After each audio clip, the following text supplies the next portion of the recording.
Evan and Angela for your comments and for your leadership on this important issue.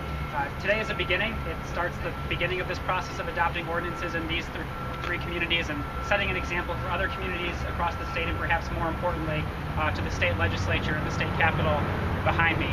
I do want to note before we conclude and take questions that we have been joined by Lansing City Clerk Chris Swope and State Representative Sam Singh, both also signers of the local Elected Against Discrimination statement, who have been invaluable in helping promote these type of policies across the state of Michigan.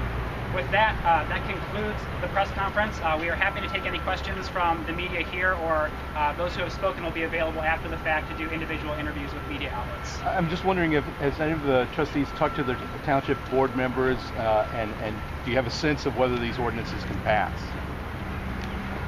Yeah, actually in Delta Township, we're going to begin the conversation officially next Monday night. We're going to bring the issue up in our committee, the whole meeting.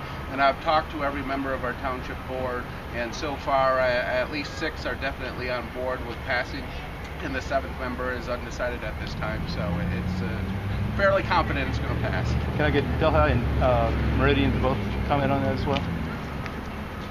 Yes, I've talked to the members of our board, and we have support for this type of ordinance, and we'll be introducing it probably in June for a first discussion.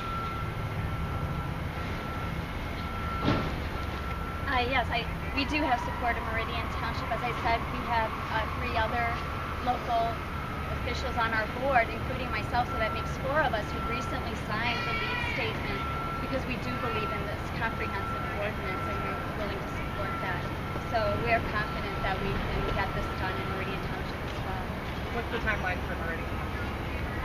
I'm not sure yet. We just hired a new manager, and so we need to get him a little acclimated. But I'm hoping we can start this discussion this summer, hopefully even in June. I wonder if one of the legislators could talk about what this means. Will this put any pressure to amend the Elliott Larson Civil Rights Act?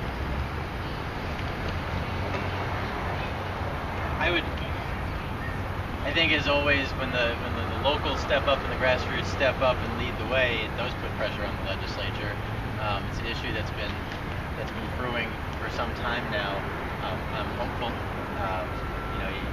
I don't know if we can guarantee anything, but when the citizens stand up and say something, we definitely take notice of the Capitol.